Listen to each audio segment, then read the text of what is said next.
নন্দীগ্রামে বিজেপির দলীয় কার্যালয়ে আগুন লাগিয়ে দেওয়ার অভিযোগের তীর তৃণমূল কংগ্রেসের দিকে। অভিযোগ অস্বীকার তৃণমূল কংগ্রেসের। বিজেপির অভিযোগ, নন্দীগ্রাম 2 নম্বর ব্লকের আমদাবাদ 2 নম্বর গ্রাম পঞ্চায়েত এলাকার বিজেপির একটি দলীয় কার্যালয়ে গতকাল রাতেই আগুন লাগিয়ে দেওয়া হয়। বিজেপির দলীয় কার্যালয়ে তৃণমূলের লোকেরা আগুন লাগিয়ে দিয়েছে, এমনই অভিযোগ বিজেপির। অপরদিকে বিজেপির করা অভিযোগ অস্বীকার করেছে তৃণমূল কংগ্রেস নেতৃত্ব। এই অগ্নিসংযোগের ঘটনাকে কেন্দ্র করে গোষ্ঠী কোন্দল বলে দাবি করছেন তৃণমূল নেতৃত্ব। গতকাল রাতেই বিজেপির দলীয় কার্যালয়ে আগুন লাগিয়ে দেওয়ার ঘটনায় চাঞ্চল্য ছড়িয়েছে গোটা এলাকায়। পুরো ঘটনা খতিয়ে দেখছে নন্দীগ্রাম থানার পুলিশ। দেখুন, তৃণমূলের কালচারই হলো আগুন লাগানো, ধ্বংস করা। তারা বিধানসভা নির্বাচনের পরেও এই ধরনের অনেক ঘটনা ঘটিয়েছে, মানুষকে ভয় এবং সন্ত্রাসের সৃষ্টি করতে চাইছে। আমরাও একটা কথা বলে রাখি যে আমাদের নেতার নাম শুভেন্দু অধিকারী।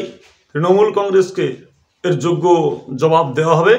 প্রশাসন কি ব্যবস্থা নেয় সেটা আমরা আগে দেখছি, তারপর এই বিষয়ে যা সিদ্ধান্ত নেওয়ার নেব। নন্দীগ্রাম 2 নম্বর ব্লকের আমদাবাদ 2 গ্রাম পঞ্চায়েতে বিজেপির একটি কার্যালয়ে অগ্নিসংযোগে যে অভিযোগ আনা হচ্ছে, সেই অভিযোগ সর্বৈব মিথ্যা। বিজেপি গোষ্ঠী দ্বন্দ্বে দীর্ণ, জর্জরিত। আদি এবং নব্যের যে দ্বন্দ্ব, সেই দ্বন্দ্বে ফলশ্রুতি হচ্ছে এই দলীয় কার্যালয়ে অগ্নিসংযোগ। এবার আদি বিজেপি অগ্নিসংযোগ করেছে না নব্য বিজেপি অগ্নিসংযোগ করেছে, এটা বিজেপি বরং তার দলীয় অন্তর্তদন্ত করুক। এখানে গুরুত্বপূর্ণ একটি তথ্য সকলের জেনে রাখা ভালো। গতকাল সন্ধ্যাবেলাতে ওই আমদাবাদ 2 নম্বর অঞ্চলে বিজেপি নেতা মেঘনাথ পালের যাওয়া, মিটিং করা, আর রাত্রে বিজেপির কার্যালয়ে অগ্নিসংযোগ, 2-2 4, মানুষের বুঝে নিতে কোনো অসুবিধা হচ্ছে না।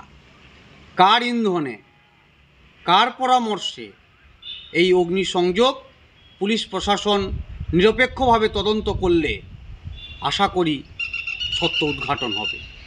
বাপ্পাদিত্য গর্গ, নন্দীগ্রাম 1 নম্বর ব্লক তৃণমূল কংগ্রেস কমিটির সভাপতি।